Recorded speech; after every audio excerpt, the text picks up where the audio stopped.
'Cause up here it's breakneck, paycheck, rat race, what's next? I'm tired of feeling like a small fish in a big pond. I think I'll go back where I came from, where everybody knows my name. My friends are still the same.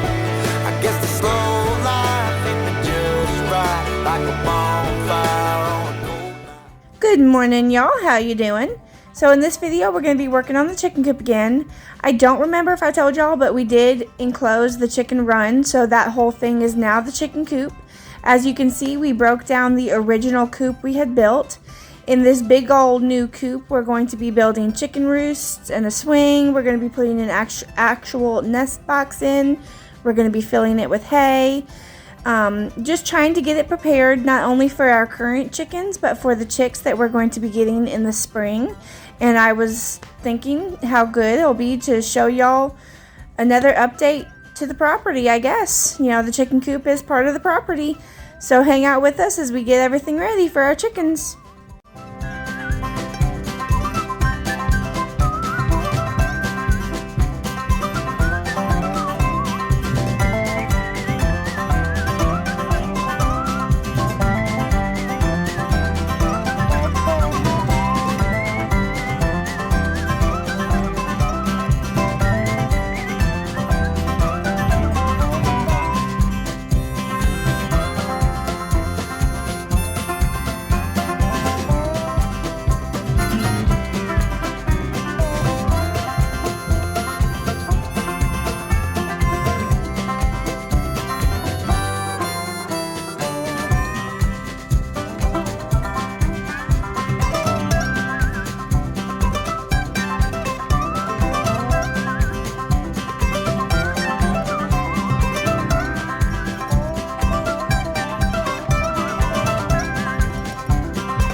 So all these staples and screws and things, these all have to come out so we don't end up hurting our chickens.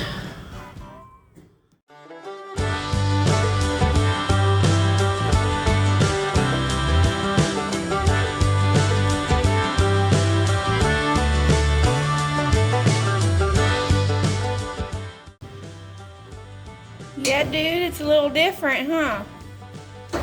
This is a new addition to our flock.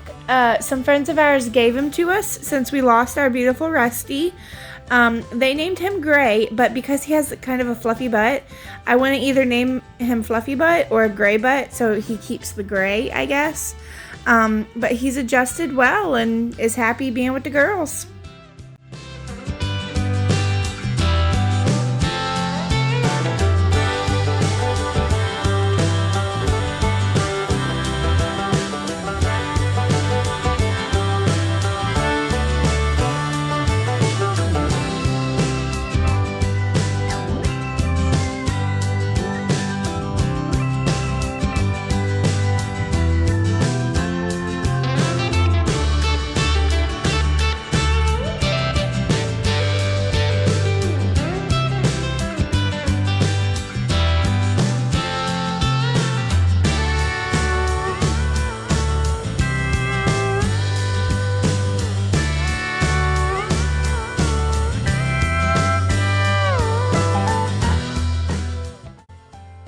And here I was looking for this little bit of screw that Emmanuel knocked off of the wood that was on the wall.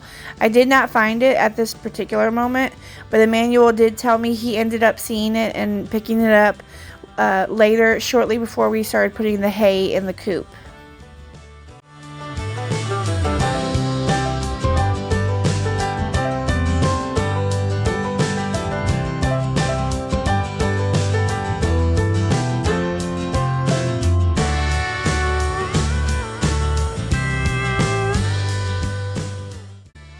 And I know that this is a bit extra, but I wanted to put something in the chicken coop to help with their boredom, because chickens do get bored and there are days where they have to stay in their coop. So I took the stick that we used to use to scrape eggs over to the door of their smaller chicken coop, and I turned that into their swing.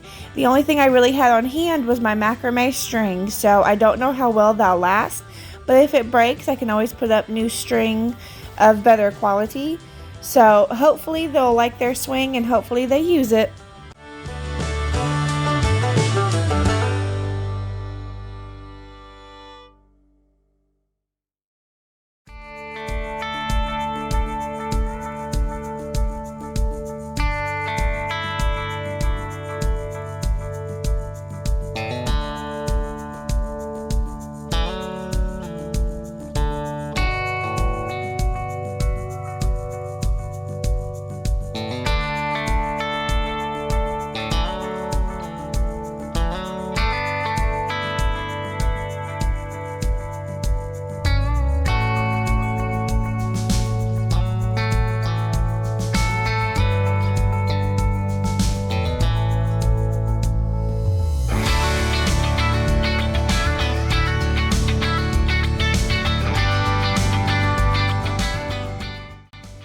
All of this hay we're using, we ended up getting totally free.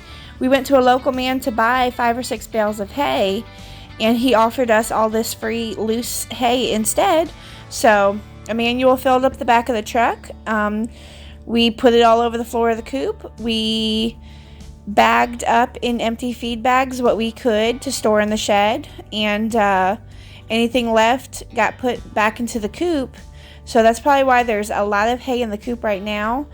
I don't know if it's too much, we'll find out, but bales of hay, depending on what time of year or where you're at, is $5 or $6 a bale. So to get all of this hay totally free worked with us.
So this is the final result today. We have their water dish, their food, a swing. Maybe they'll get on it, maybe not, who knows. A nesting box. When we get more, we'll add a second, but one is all they need right now. Some actual roosts and some boards here, because I was nervous, and it might be goofy, but I was nervous that they won't be able to get up to those. So I put some little boards, like a little ladder. So yeah. And then we do have a lot of hay in here, but we had nowhere else to put it after we ran out of feed bags to stuff it in. So it might be too much, it might be just right, who knows?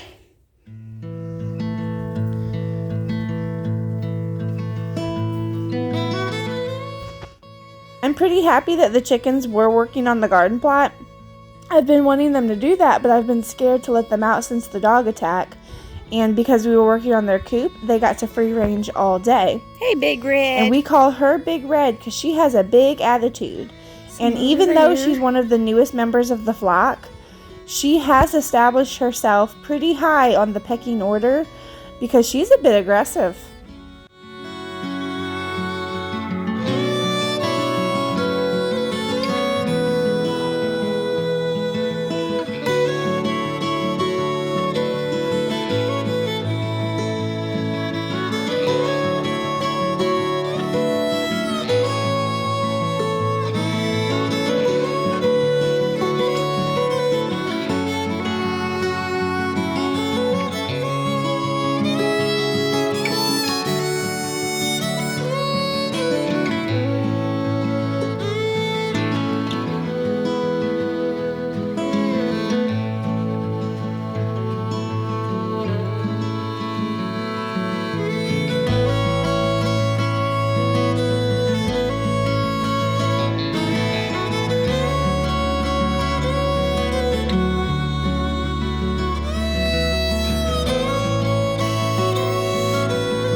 So this is the end result for the fence. I know y'all probably cannot see it very well on camera, but then you just open that up and close it right behind me.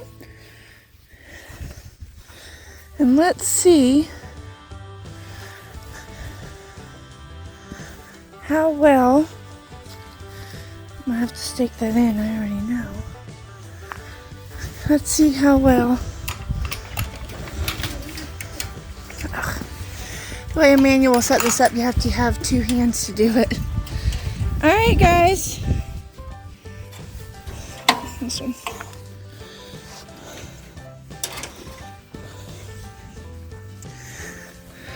So, good morning. You guys want to come on out? And they flattened this hay out pretty well over the last day and a half, 2 days. So I think it was a good amount to put in there.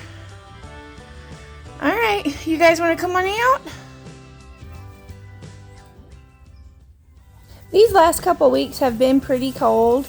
And if it gets to 32 degrees, our outdoor spigot will almost always freeze. We have some pipes that don't freeze unless it gets really below that, but our outdoor spigot usually always freezes, which inhibits me from getting water from it.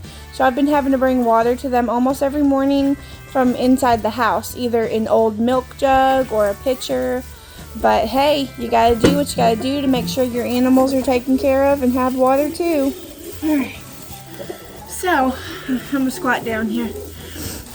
I'm pretty proud of the work that I was able to accomplish yesterday and to see it today. I don't know if I'll need to put another layer of chicken wire up because we don't clip our chicken's wings, so I'm not sure if they'll want to fly over. We'll just have to see.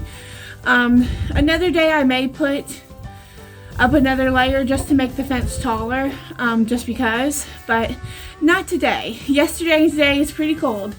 I was out there yesterday for about 2.5 hours with like a 15-minute break to go inside and thaw out. But I was out there for 2.5 hours in around like 33 degree temperatures. I don't know if that makes me a crazy chicken lady or not, but it was pretty cold, but I really wanted to get that done. That way they can go out there and enjoy their chicken yard on nice days, and they don't have to wait for us to get it done on nice days. But I'm in here now in the chicken coop. I had to take care of their water. I forgot to empty it out last night, so it froze. And I will say, we had to switch to like rubber bowls. And I'm pretty happy with them. You know, they're pretty flexible. You can throw them on the ground and all the ice and stuff comes out and it doesn't break your bowl. So if ever you're looking into chickens during the winter time, if you aren't able to have like some sort of water heater thing going on for your chickens, really try out those rubber bowls. I recommend them. We actually learned that little tidbit from what is them? Doug and Stacy. You can find them on YouTube too.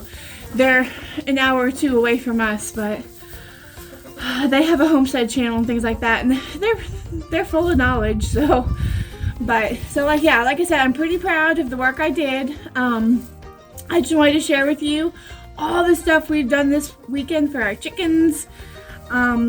They seem pretty happy. They're all really thirsty right now because it's like 9 o'clock and I should have brought their water out sooner. But it is what it is. So me and Bubba are gonna run to town. We gotta go to the library and some other places. And I will see y'all in the next one. Bye.